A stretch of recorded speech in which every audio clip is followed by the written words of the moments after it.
All right, thank you for joining us during our lunchtime. Hope feel free to grab your food. If you're in Seattle, it's beautiful outside. Pop in your headphones, take a walk. We're really excited to talk today about Singapore's social housing model. My name is Naisheen, she, her pronouns. I'm one of the co-executive directors at House Our Neighbors. And House Our Neighbors, I think you're probably all familiar, but we are focused on promoting social housing in Washington State. But we take so much of our inspiration from other countries that have established robust social housing and have really been unapologetic about investing heavily in this model. So today we are joined by Ben Ferlo. We're really excited to have Ben Ferlo back with Han today. Ben was our superstar field director for Prop 1A. His field game helped lead us to a 26-point margin victory for Prop 1A in February. So after the election, Ben took some well-deserved travel time to Singapore and Taiwan, though of course he couldn't help spending ample time studying and visiting social housing while in Singapore. So we're really excited to have Ben bringing his firsthand experiences with us, seeing some great photos. Ben will be sadly leaving Seattle later this summer. He will be going to New York to attend the New School for a master's in economics. So super excited and congrats to Ben, but we are happy to squeeze this in before he leaves. We're gonna do a presentation for about 40 minutes and then we will leave remaining time for questions. All right, Ben, I'm gonna pass it to you. Okay, thank you so much for that wonderful introduction. And thank you all for coming today to learn about what I've learned about Singapore's social housing model. I also want to give a really big shout out and thank you to State Senator Stanley Chain from Hawaii, who put me in touch with academic and housing experts from Singapore to learn about the policy and economic background of how HDB and the Singaporean government plans, designs, and executes this really bold vision for social housing for virtually the whole population, as well as some residents who allowed me to look inside their flats, and to the many random Singaporeans who let me talk their ear off about HDB and learn from their experiences living in HDB towns in Singapore. So, what's really special about Singapore compared to pretty much any other government in the world, but especially when it comes to housing, the government has basically decided to become the biggest landlord in town for the public benefit. And the reason why they've done this is because Singapore was born out of a crisis. So Singapore was formed first in 1960, well, they gained independence from the British Empire in 1959. And then shortly thereafter, they joined Malaysia in 1963 to be part of the Malaysian Federation. But this was a very short-lived union. They were kicked out after a couple of years for a variety of reasons, but namely the interethnic tensions between the majority Chinese population of Singapore and the majority Malay population of Malaysia. During those couple of years when they were part of the Malaysian Federation, and this is a very important part of the Singaporean founding story, there were race riots going on, and on top of that, Malaysia, like many countries, unfortunately suffers from some very serious ethno-nationalism when it comes to the Malay. So there's already this tension happening between the people of Singapore, which was, again, majority Chinese, but a very diverse place with lots of Malay, lots of Indian, and many other folks from around the world, versus the culture and institutions of the Malaysian Federation that did not see eye to eye on these values. And so they were kicked out. In fact, Singapore is like one of the few countries ever in the world to have like forceful independence. They did not want to be independent. They wanted to be part of Malaysia because of these historical ties, the geographic ties. It's right there, literally next to Malaysia. You can see on the top right. It's a very small island that, if not for the sovereign boundaries, you wouldn't think it would be something else, right? It just makes sense to be part of Malaysia, but forcefully independent. So this happened, and when they were made independent, things were not looking good at all for Singapore. So out of the 1.9 million people who were living there, 1.3 million of them were living either in slums or they were squatting in dilapidated housing that did not have access to running water or sanitary conditions, and the rest were homeless. Only about 10% of the Singaporean population even owned a home in the first place. To make matters worse, the island has virtually no natural resources. Most of the people who were living there were farmers, and that was basically just because they had, it was wet land, fertile land, but that was about it. Nothing really in terms of mineral extraction or metals that you could, use for like the 20th century or 21st century economy. And then on top of that, they also did not have a their own freshwater supply to supply a majority of the population. They had to import, and still to this day, a good chunk of their fresh water from Malaysia, who just kicked them out. And so all of these conditions do not create a really suitable business environment, which means that there was also very little foreign direct investment going on as well. Um, there was worry that that Singapore, like many former British colonies, who were left in not at all a good state of affairs, as most former British Empire colonies were left, there was worry that they would go down a similar path that many other former British colonies have unfortunately gone through.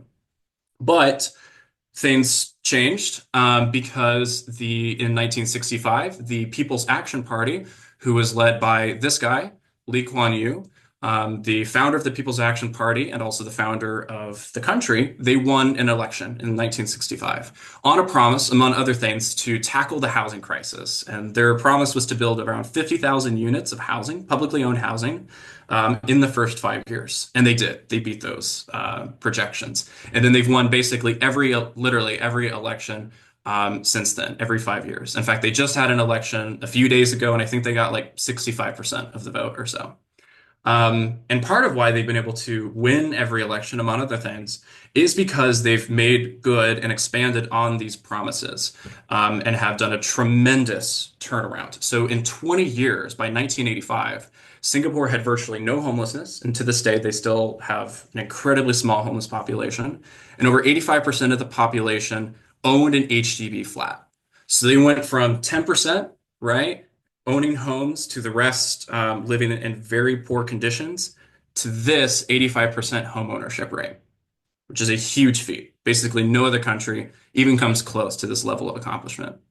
And to understand how they've done this, the top-down government approach that has facilitated this, a lot of this comes from their urban planning approach. So Singapore, in many other ways, in many other areas, is incredibly unique, and this is super true with their urban planning. So the way that they do urban planning, and I'm just going to talk about mostly with the social housing, but they have their social housing towns, these HDB towns, which by the way, HDB just stands for Housing Development Board. It's the Social Housing Authority and that builds other stuff besides social housing. But um, they're split up into about 27 of these towns and estates, and you can see this on the map over here on the right. They're classified into two different categories, mature versus non-mature. This is just basically the polite way of saying old versus new. And around half of them were made before the 1990s. To give you an idea of the scale of how big these social housing towns, these HDB towns are. I said that Singapore is about 700 kilometers or so 700 square kilometers compared to Seattle's 217 square kilometers. But I'm going to show you at scale one of them, Clementi, which is over here on the bottom left in orange.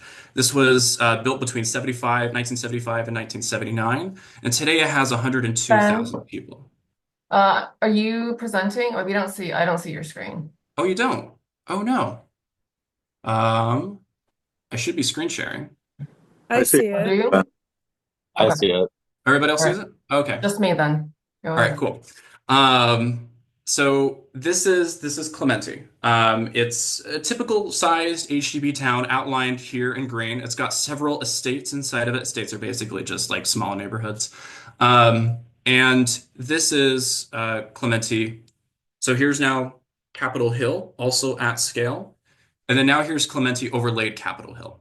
Again, 102,000 people live in this HDB town. Now here's Clementi compared to West Seattle, and then compared to Queen Anne. So it kind of gives you an idea of like how big these towns are. Most towns are a little bit bigger, some of them are a little bit smaller, but generally speaking, this is about the size of an HDB town.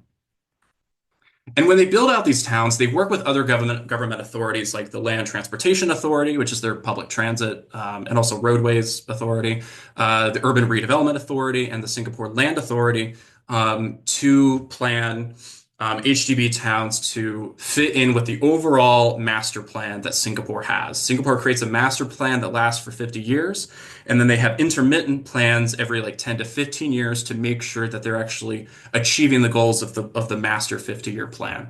And the HDB works together with the URA to make sure that that is implemented. And these estates, they are very mixed use. Being there, I would say that these are probably like one of the closest things you can get to like a 15-minute city. I'm sure many of you have heard that term before. In terms of like so much being within, really within walking distance. And this mixed use, I'm gonna go back, sorry, real quick. So I'm gonna zoom in over on Clementi. If you can see on the right here, this Clementi Community Center. Hold on that for a moment, and then we're gonna zoom in, and now we're here again, the Clementi Community Center. So they're mixed use. Many HDB buildings on the bottom floor tend to have commercial. And if not there, then commercial is also dispersed throughout the HDB towns and the HDB estates. And these commercials, all kinds of stuff. Things like hawker centers, which are very famous in Singapore. Singapore is very famous for their hawker centers. They're basically open air food courts where you can buy a large meal plus a drink for about like $6. By the third or fourth day walking around in these HDB towns and just mostly eating at hawker centers, I got to a point where I would pass off on a stall if I was going to be spending more than $7 for a meal, because it's just that affordable, and I got that spoiled for those 2 weeks. But among really delicious and affordable food, there's also lots of schools and childcare centers, tons and tons and tons of general goods stores on the bottom floors of a lot of these HDB buildings. There's coffee shops, there's clinics, job training. I saw some job training centers, senior centers, childcare, all kinds of stuff, right? And on top of not just the commercial that you have that's spread throughout these estates, but in between the buildings, because these estates, these towns are so big, they're able to space out the buildings so that you have these wide corridors where you can build green spaces, pathways, and playgrounds and pavilions, tennis, basketball courts, all kinds of stuff. You can see it over here. Here's a good example, like this corridor, for example. You've got lots of trees. There's some mixed-use public amenities here. You can see a basketball court here, tons of courts over, several courts over here. There's another basketball court here, and you can kind of see some playgrounds interspersed underneath the tree cover. But these wide corridors are a very integral part of the urban planning of the HDB towns that provides so much open space, lots of green space to put tons of amenities in there. And everything is covered in manicured landscaping and trees. And on the ground level, you really get to see just how astonishingly beautiful it is. This was the first HDB town that I just accidentally walked into. And like every HDB town that I visited in those 2 weeks, the beauty is stunning. It really does. It can be overwhelming. It's very nice. This is a therapeutic garden that I'm sitting in. You can kind of see on the bottom right the sign. It says that. And again, wide corridors where you can put lots of little things, little amenities in here every 30, 50 feet or so. There's therapy gardens, there's exercise spots, there's playgrounds, what have you. This is also in the same town. Again, you see lots of tree cover in the background. You can see there's some playgrounds. There's another basketball court here. These winding paths with tons of trees and shrubbery and whatnot. Um, this here is another HGB town. These buildings right here, this is the actual housing itself. You can kind of see on the bottom floor, way back here, there's some commercial space here. This is where I was talking about where you can find those general goods stores or some hawker centers and whatnot. This right here is a recreation center, pavilion. They hold like large events here. I looked on Street View from like a year ago when they had their National Day, like the National Day of Independence rally. They had a whole thing here, a big celebration, all that, like they do in all the HDB towns on that day. Um, And again, this, I think, is a really good example also of what I'm talking about, where a lot of these corridors in HDB towns, they're just packed with amenities. Again, right, you've got some exercise equipment here and here as well. There's a playground in the back. Over here is a small little hawker center with lots of, there's probably like a dozen or so food stalls in there where you can get Malay food, you can get Chinese food, you can get Cantonese food, you could get even Western food. I've had some fantastic enchiladas actually at a hawker center. It was amazing, and it cost like $6. Um, you can get coffee, you can get fruit smoothies there for like $2. It's wonderful. And the consequence of having all these mixed uses is you have people going here to eat, you've got people going here to exercise, you've got parents taking their kids here. You have lots of people there to watch to make sure it creates a sense of safety and community. Um, and something that you'll also notice in a lot of these pictures is that there's a lot of playgrounds everywhere. Singapore, and I'm going to talk about this a bit more, but Singapore has a very intentional family-centric policy. They put a lot of money, a lot of planning, a lot of built environment attention into facilitating the growth of families. And this is very, very true in their HDB towns. So it is almost impossible to walk into an HGB town and not find playgrounds everywhere. Here we've got some slides and stuff in the background. Also in the foreground, this is a recreation site usually used by elderly people, but still you have mixes going on here. Young people, old people, young people. And like I said, they're in all these HDB towns. You turn a corner, there's some playgrounds and a recreation site. You turn another corner, more playgrounds. You turn another corner, more playgrounds. Tons and tons of amenities, and it is designed very much around family planning, around families, but also making it safe for kids. Um, if you're living in one of these HDB estates, in one of these HDB towns, and a kid, you come down the bottom floor, right, and you walk right out, and it's right there. There's the playground, there's the recreation site, there's the basketball court, the tennis court, all of that. Um, and what's also really nice about them is that just like all the other amenities, Singapore does a fantastic job, and this image I think does a really good job showing this, of making sure that there is an abundance of tree canopy. um, Wherever you're going, whether it's the tree canopy itself or sometimes like a built environment canopy on the along the walkways. But there is tree cover everywhere because in Singapore, they don't have to have this. They don't believe or abide by this false dichotomy that you hear all the time that housing density comes at the expense of tree canopy. In Singapore, you have both. And they kind of have to have both, right? It's a small place with a lot of people, so they got to be dense. But they also have the geographical and climate mandate here um, of having to reckon with that. So Singapore's on the equator, right? Which means that literally every day, all year round, it's like between 70 to mid, sometimes high 80 degrees. It's hot, it's humid, it's sunny. But when you're in the HDB towns, because there is so much tree canopy and whatnot, it's actually quite cool. It's way less bad than it is in maybe the older parts of the town, for example. But even there, they still put a lot of money and a lot of resources into expanding the tree canopy. Um, and not only do they have a really extensive tree canopy, but they also put a lot of resources into landscaping. One professor that I spoke to there, she joked that in Singapore, the biggest industry is real estate development, and the second largest industry is landscaping. And it really does show. And you'll see this throughout the pictures. That it's not just trees and bushes, but it's also really pretty flowers. And it looks great, I think. Um, it's hard to overstate the tree canopy in Singapore. It is known as like a garden city, and Seattle has the reputation, right, as the Emerald City. But to be perfectly honest, there are very, very few places, in my experience being in Seattle for a few years and canvassing and being all over the city, that even come close to the level of tree canopy that you will consistently and uniformly experience in these HGB towns.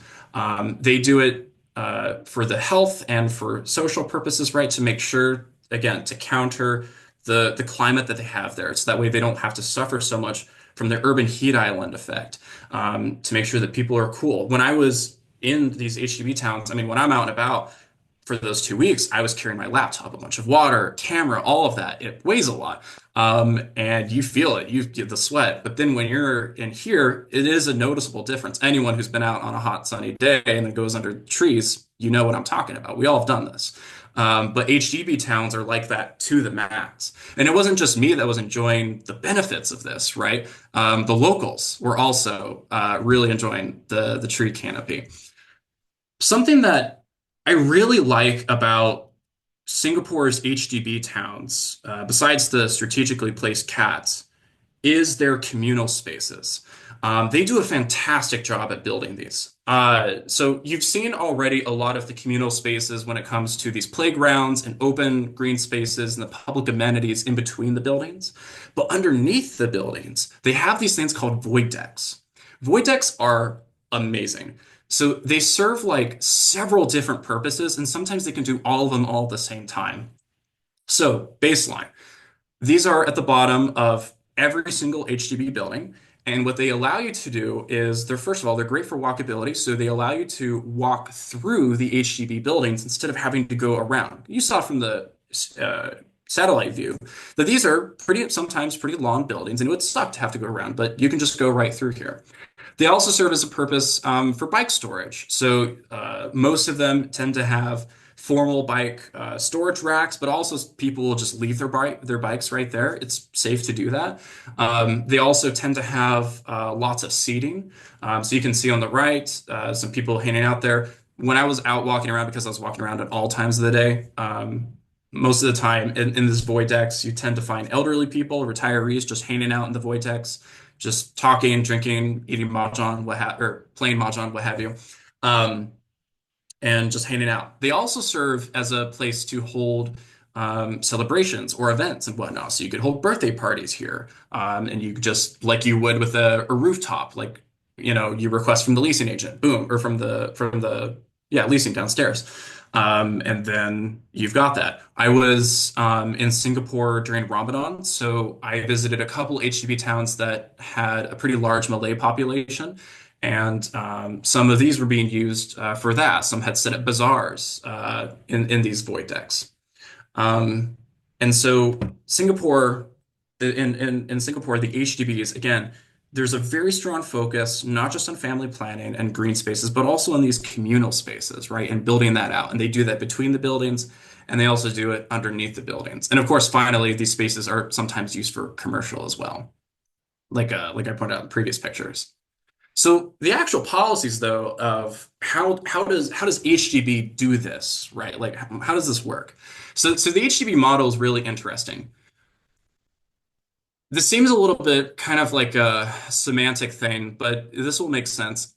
HGB is not really a developer. It's more of a landlord. And when I say developer, I really mean like when we think of like a private developer, right? Or someone who like actually builds the housing. HGB doesn't like have construction workers on payroll or what have you. What they do is they design the towns, they design the buildings, they have their architects, their engineers, all of that. They design it, and then they hire contractors to actually build it through like a bidding process, right? And then once it's done, they sell those leases to the public. The staff at the HDB, it's mostly a managerial thing. They're there for oversight. They have their engineers on site during the construction to make sure everything's being built to HDB standards and all of that. They invest in research and development and training contractors to make sure that they are able to build to HDB standards and quality. They also spend a lot of money on like I went to the HDB headquarters, which you can see here in the background in this slide. They have a gallery in here talking about all the innovations and all the spending that they're doing on finding new and better ways to scale up construction activity. And so they do a lot of that stuff. I don't think it shows it on this picture, but they recently opened up like 4.5 billion Singapore dollars for green bond financing. That's something that they do, right? So it's mostly like it's very strong. Lots of money goes into it, but they're more of a management slash landlord entity, but a public one for the public benefit. And so how this works is HDB, they get the loans, they get or use their cash on hand from the government and sometimes private sources. And they use that again to hire contractors to build housing on publicly owned land. Then once the housing's ready, the HDB sells the house on 99-year leases to the public, typically at a loss. And then people buy them. So how the buying process works is if you are here to buy a new home, if you're a Singaporean citizen or a permanent resident, if you're single, you can get up to $60,000 in grants for your first time purchase. If you're a married couple, that doubles to up to $120,000, and you get priority allotments on the wait list to purchase leases. Like I said, the government cares a lot about family creation and favoring families, and you can see this by getting literally double the possible grants. There's a term in Singapore that couples use.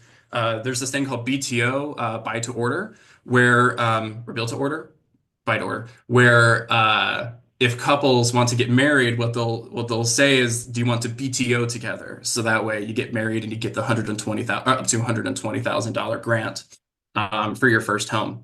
So they get those grants, and then on top of that, buyers also are able to contribute their CPF account as a down payment.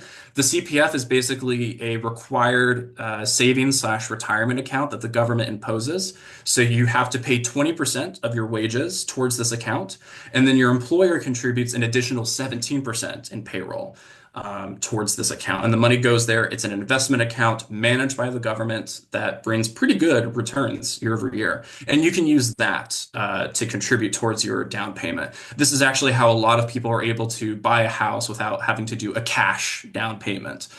They just use their CPF contributions plus the government grants, and they're good to go. If that is not enough, you can put down cash, or you can also just put down cash.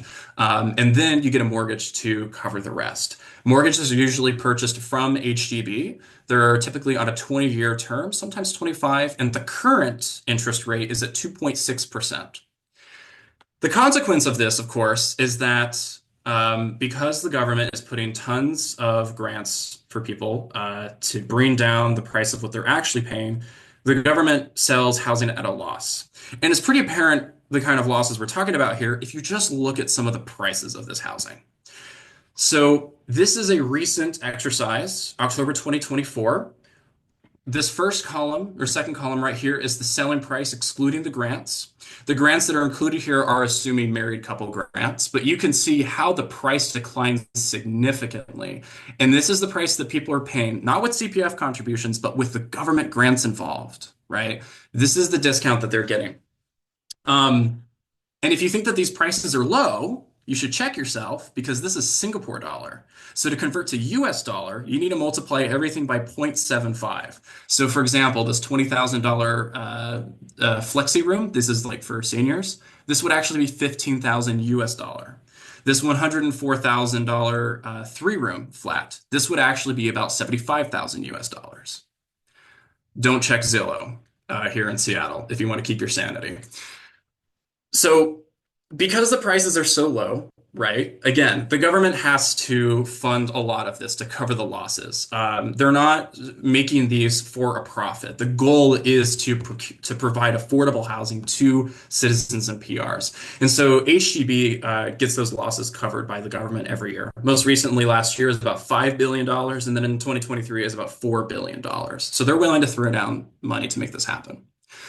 And for the actual people who own the HDBs, it's quite a unique form of ownership. So HDB, it's on a leasehold rather than a freehold home ownership.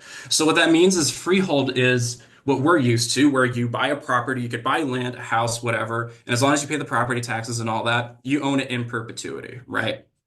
However, in Singapore, what you're actually purchasing is a lease, and it's a 99-year lease, right? Now, the terms of the lease, it does reflect typical home ownership, right? You're allowed to modify your home. You can, one place that I visited, they tore down a wall and combined two rooms together, so they have a really big master bedroom. It's like a four-room apartment. And you can make, all kinds of long-term modifications to that. But the goal is not to be a vehicle for intergenerational wealth. For generating wealth within the terms of the lease, absolutely. You're allowed to sell leases onto the resale market. But of course, this comes with restrictions. So the main one being a minimum occupation period. You can't just buy up a house and then immediately sell it onto the resale. You have to live in there for 5 years. And some of the high value locations, it's 10 years. Um, but that is how their home ownership scheme works. And that's how the government is able to retain the ownership of the housing itself by selling a lease rather than just selling the house itself to the market, right? So it all stays inside. But the result of this model has been that in Singapore, 90% of the population owns their home. And of the population, 79% own an HDB home. So this is like really, really high rates of home ownership. What's also really interesting about the homeownership in Singapore is that they do not just the family planning type stuff when it comes to social engineering, but they have other forms of social engineering. And in Singapore, they have this thing called the ethnic integration policy. So, like I said at the top of this, part of the founding story of Singapore were these race riots and these inter-ethnic tensions between majority Chinese Singapore and Malaysia. By the 1980s, there started to be this trend of ethnic enclaves forming throughout some of these HDB towns. There were Malay enclaves, Indian enclaves, Chinese enclaves, what have you. And the government was not having that whatsoever. They did not want this to happen. They wanted an integrated Singapore. They wanted towns and neighborhoods to reflect the ethnic diversity of the nation as a whole. So they introduced in 1989 this thing called the ethnic integration policy. And basically what it does is it puts race quotas on HDB buildings and HDB towns. And how it works is there is a maximum for each ethnic group. So today, the maximum is no HDB town or building can have more than 87% of its population Chinese, or 25% Malay, or no more than 15% Indian or other minority groups.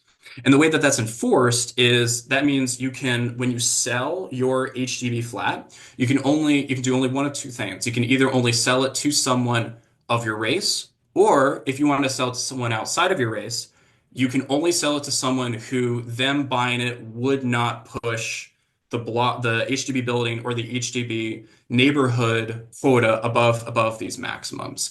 So the outcome here is that there's virtually no ethnic enclaves throughout Singapore, and the Singapore HDB towns and estates are proportionately, generally, pretty close to the national diversity that Singapore has. It is somewhat of a controversial policy for pretty obvious reasons. Partly, a lot of the controversy also comes because it does create some market distortions. It can be difficult to sell this to find someone, right, that would be that you could legally sell this to. Um, but this is just kind of one aspect of their, or a really important part of their social engineering policy. The government has a incredibly aggressive approach to promoting multiculturalism and pro-immigration policies. I saw this in many galleries and museums that I went to, that the government funds a lot of exhibits and just what have you to push and embrace this idea of multiculturalism. Again, trying to get away from the founding history of the place.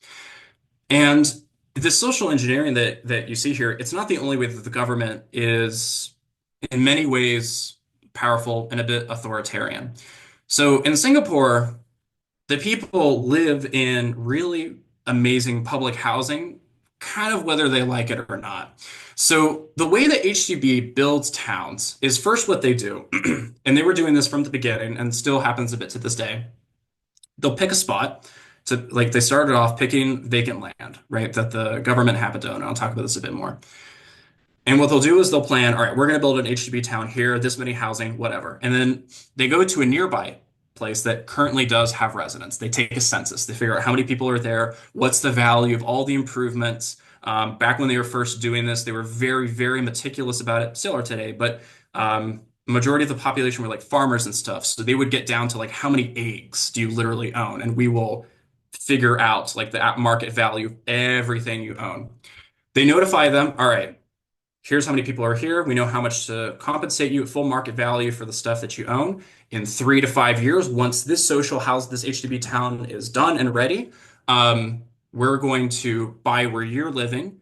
You will have keys offered to you to move into this new HDB town. You get massive subsidies to move over into a new HDB town. You get relocation assistance, especially if you're elderly. They get tons of compensation for this.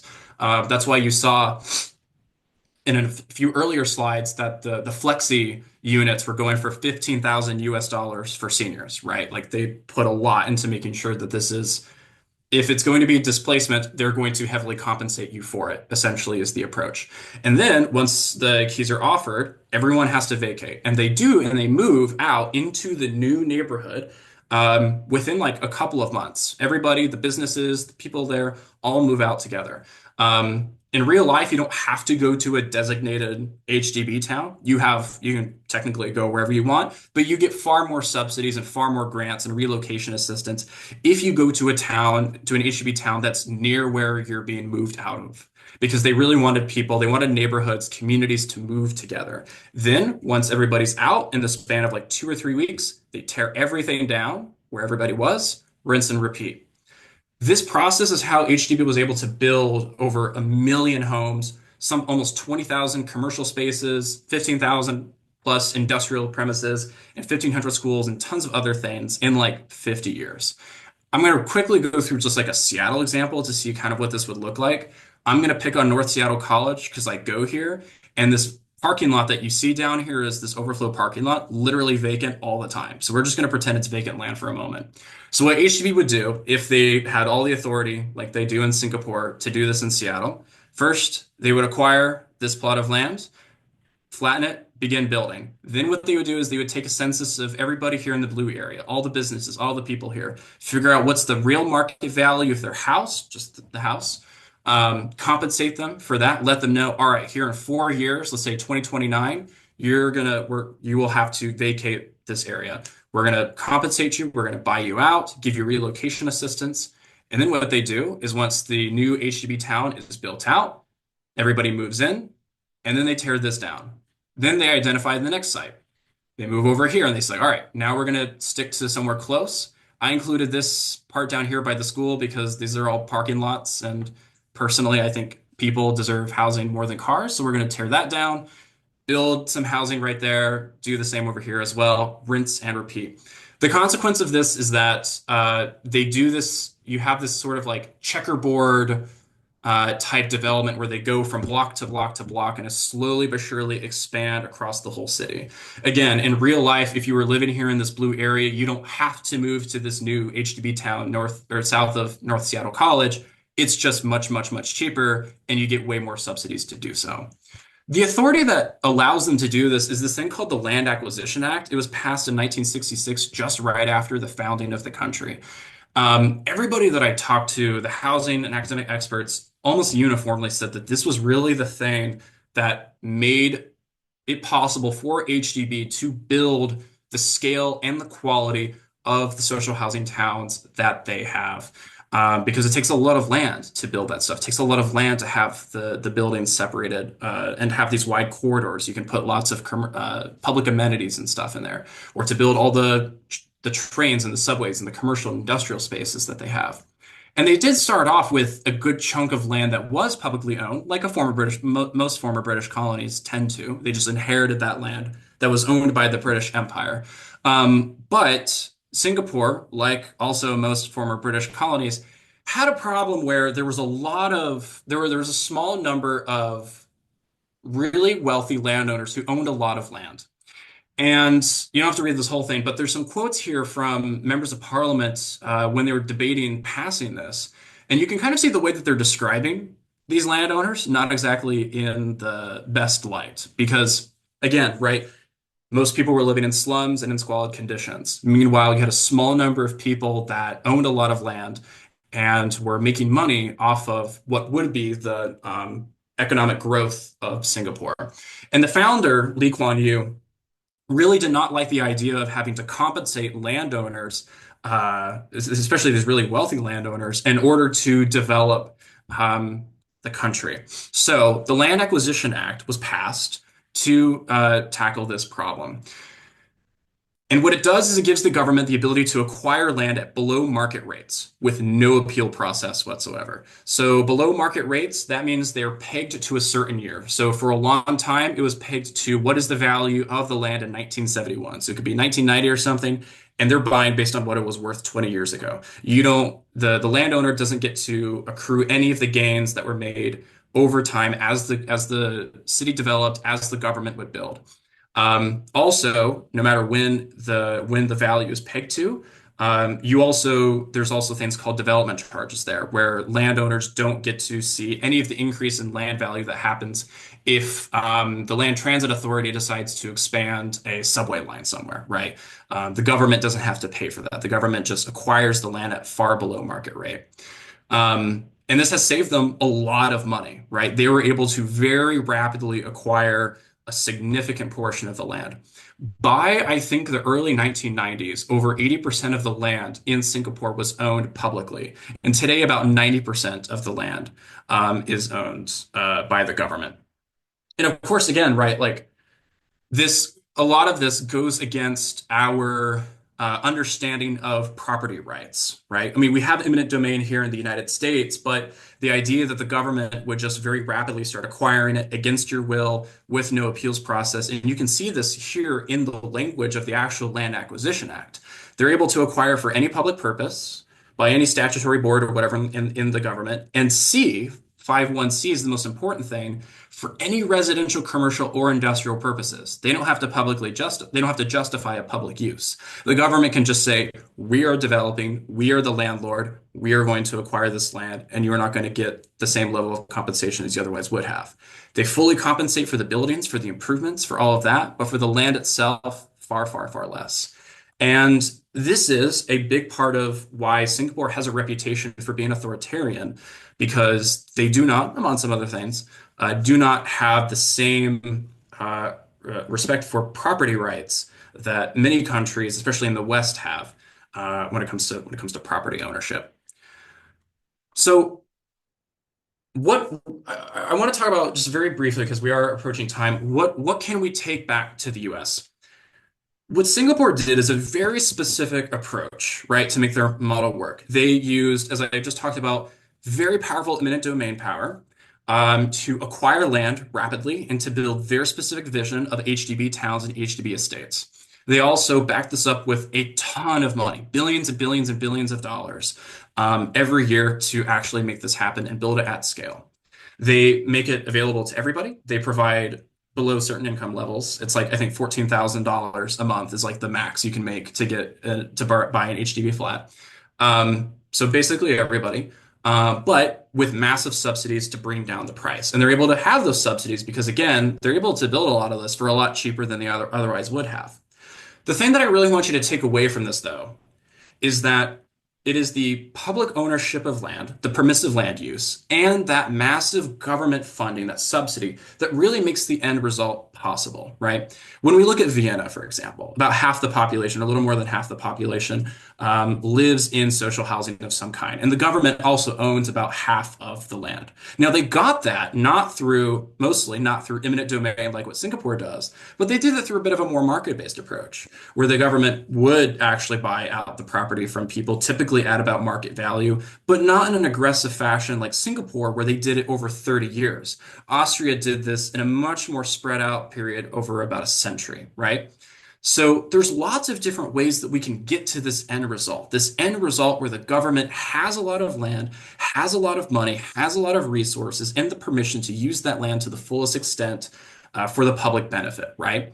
And so what I hope we can take away from this is that this is what happens when the government takes a very bold approach, and there are lots of different ways to have that bold approach.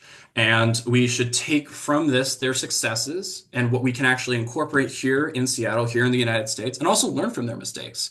And also importantly, learn from our own mistakes. I'm sure when I was talking about the land acquisition, hopefully many of you, it went off in your head thinking about historical land acquisition here in the United States. In Seattle in particular, the acquisitions for land to build I-5 were ruinous for marginalized communities here, especially the Chinese, Korean, and Japanese and Black and Brown communities, particularly in the international district. That interchange, right, has just been awful for over 70 years, and frankly, the rest of I-5. So we have that to reckon with if we're going to do stuff like this. So maybe we don't do stuff like that, and we instead take a more market-based approach, right, towards acquiring land, or just provide more funding to compensate for the fact that maybe here we don't want to, maybe we want to respect property rights, and so we'll just spend more money to ensure that. All this is to say, we should have a conversation. We should have a democratic and a community-informed conversation to make sure that what we take from other countries like Singapore or Vienna or what have you best reflect what makes the most sense for our community. Um, I'll leave it at that. So thank you all for uh, hearing me ramble about for 45 minutes about the Singapore social housing model. I hope this inspires some questions and some ideas for you all as you go out and explore what social housing could look like in Seattle, in the United States, and how to make that possible. And most importantly, I hope you feel inspired to continue pushing for social housing here in Seattle, knowing what we could possibly have.